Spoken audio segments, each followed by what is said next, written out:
खरंच मला प्रश्न पडतो की Xiaomi काय करतंय काय नोट सिरीज बरोबर. म्हणजे असं वाटतंय की त्यांचा फोकसच नाहीये. म्हणजे हो अजूनही त्यांच्या मार्केटमध्ये मार्केट शेअर चांगला आहे, त्यांचे सेल्स वगैरे वाढतात हो, पण त्यांचा जो सेल्स येतो तो जास्त करून सगळे नंबर सिरीज त्यांचा जो असतो Redmi 11, 12, Redmi 13 हे जे असतात नोट सिरीज कडनं त्यांचे जास्त येत नाहीत. आणि तुम्हाला माहिती आहे एका जमान्यात नोट सिरीज म्हणजे सगळ्यात पॉप्युलर असायची. नोट सिरीज इथं असायची आणि बाकी सगळे दुसरीकडे. पण आता असं झालंय की बाकीचे जे ब्रँड्स आलेत, एक्झाम्पल मोटरोला, रिअलमीने सुद्धा चांगले फोन लॉन्च केलेत, आयकू, पोको, ह्यांचाच पोको जो इतके चांगले व्हॅल्यू फॉर मनी फोन्स आणतंय, ही नोट सिरीज कुठेतरी गायब होती असं वाटतंय. पण आता हा जो आहे हा मी चायनावरनं मागवलेला रेडमी नोट 14 आणि हा रेडमी नोट 14 प्रो प्लस. 14 बद्दल नाही बोललेलंच बरं आहे, कारण की हा 13-14 हजाराचा फोन आहे आणि हा अजून लॉन्च व्हायचा आहे, 2 महिन्यानंतर लॉन्च होणार आहे इंडियामध्ये. पण आता ऑलरेडी जे ह्याच्याहून स्वस्त फोन्स आहेत ते ह्याला करतात, whether it is performance, whether it is camera, इथं सगळ्या गोष्टी. त्यामुळे मला ना रेडमी नोट 14 कडनं जास्त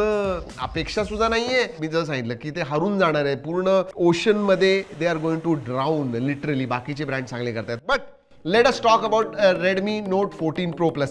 3-4 गोष्टी स्टँड आउट होतात आणि त्यामुळे मला असं वाटतंय की एखाद वेळेस नोट सिरीज वरती पण काय आपलं जे इमेज असते ते काय असते की अंडर 20,000 अराउंड 20,000. पण हा जो फोन आहे हा 30,000ला तुम्हाला मिळणार आहे. पण 3 गोष्टी याच्या स्टँड आउट होतात. एक तर ड्युरेबिलिटीकडे त्यांनी खरंच लक्ष दिलेलं आहे. म्हणजे पुढं तुम्हाला Gorilla Glass Victus 2 मिळतं, मागं तुम्हाला Gorilla Glass 7i मिळतं. त्यामुळे मी असं जरी पाडलं आणि असं जरी पाडला तरी ह्याला काहीही होणार नाही असं ऍटलिस्ट मला वाटतंय पेपरवरती जर का स्पेसिफिकेशन्स कडे बघितलं तर. सो ड्युरेबिलिटीच्या बाबतीत चांगलं आहे. परफॉर्मन्स ठीकठाक आहे, मी आउटस्टँडिंग नाही म्हणणार 30,000 मध्ये, कारण की 7S Gen 3 हा प्रोसेसर येतो ज्याचा अंतिम स्कोर 7.5 लाख वगैरे. 7 Gen 3 जरी दिला असं तरी बरं झालं, 8.5-9 लाख त्यांचा स्कोर येतो. पण ठीक आहे, 7S Gen 3 आहे, तुम्ही 60 FPS गेमिंग वगैरे करू शकता याच्यावरती. पण तरी सुद्धा एक गोष्ट सांगू, आता चायनामध्ये जे लॉन्च झाले ते 12 GB बेस वेरियंट आहे, त्याच्यामध्ये UFS 2.2 स्टोरेज टाईप दिलेलं आहे, LPDDR5 आणि UFS 2.2. वरचा 16 GB वेरियंट घेतला तरच. आता इंडियामध्ये आल्यानंतर Xiaomiला सांगणं आहे की प्लीज 8128 करू नका. जसं चायनामध्ये 12 GB बेस वेरियंट आहे तसाच इंडियामध्ये सुद्धा आणा, मग चांगलं होईल. पण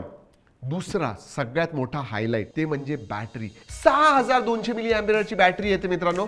आणि फॉर्म फॅक्टर बघायचा म्हणजे लिटरली नॉर्मल जो आपला फोन असतो हो थोडा हेवी आहे, 212-213 ग्रॅमचा हा फोन आहे, पण हातात घेतल्यानंतर स्टर्डी वाटतो, इतका मोठा वाटत नाही. मोठी 6200 mAhची बॅटरी असूनही आणि 90 वॉट चार्जिंग सुद्धा दिलंय. So that is good. तिसरी जी स्टँड आउट गोष्ट आहे ती म्हणजे कॅमेराज मध्ये. ठीक आहे 30,000चा फोन आहे, आपण अपेक्षा करतो, पण नोट सिरीज मध्ये पहिल्यांदाच तुम्हाला टेलिफोटो सेन्सर मिळालेला आहे.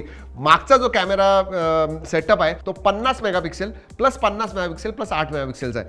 50 मेगापिक्सेलचा तुम्हाला लाईट फ्युजन कॅमेरा सेन्सर मिळतो, जो बेसिकली ओमनीविजनचा लाईट म्हणजे तो सोनीचा LYT कॅमेरा तो नाहीये. जो सेकंडरी सेन्सर आहे अल्ट्रा वाईड तो सोनीचा आहे 8 मेगापिक्सेलचा. आणि तिसरा जो 50 मेगापिक्सेलचा टेलिफोटो सेन्सर आहे तो सॅमसंगचा सेन्सर आहे JN1. तो तुम्हाला 2.5x झूम देतो. 2.5x 3x का नाही दिला कळलं नाही मला. 50 मेगापिक्सेल आहे, करू शकले असते पण नाही केला. पण कॅमेराच्या बाबतीत सांगायला झालं तर फोटोज वगैरे चांगले येतात. G ड्राईव्हची लिंक देतोय, जे काही फोटोज आम्ही काढले ते नक्कीच जाऊन बघा. पण ऑप्टिमायझेशन इंडियामध्ये लॉन्च झाल्यावर थोडं वेगळं येतं, कलर टोन्स वगैरे चेंज होतात, तर त्यासाठी थांबा. पण हो आत्ता जाऊन बघायचे असतील तर डिसेंट कॅमेरा सेटअप आहे. व्हिडिओग्राफीमध्ये तुम्ही 4K 30 FPS शूट करू शकता. रेअरने पुढं 1080p आहे. तर 3 स्टँड आउट गोष्टी मी जसं सांगितलं की एकतर ड्युरेबिलिटीवरती लक्ष आहे, कारण की IP69 दिलेलं आहे, Gorilla Glass Victus 5 आहे, मागं Gorilla Glass 7i आहे. So that is there. Second thing, मोठी बॅटरी आहे 6200ची. आणि तिसरं म्हणजे कॅमेरामध्ये टेलिफोटो आलेला आहे. पण चौथं मी इथं ऍड करण्याचा मला तर वाटतं की ऍड करायला पाहिजे चौथी गोष्ट सुद्धा, आणि ती म्हणजे ह्याचा डिस्प्ले. खरंच चांगला डिस्प्ले. 6.67 इंचचा 1.5K रेझोल्युशनचा 120 हर्ट्झचा AMOLED डिस्प्ले येतो.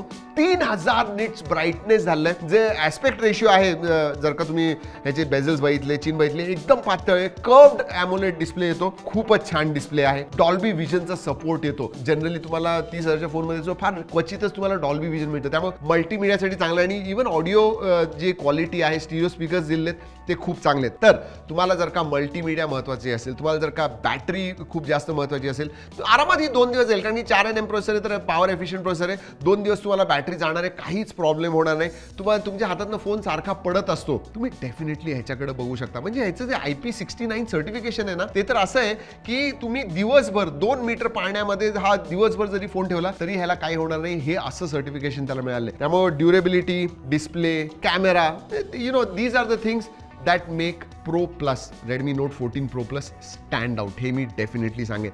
आता हा जर का 30,000 आला ठीकठाक आहे, जर का 25,000 आला then it will be an awesome offering for sure.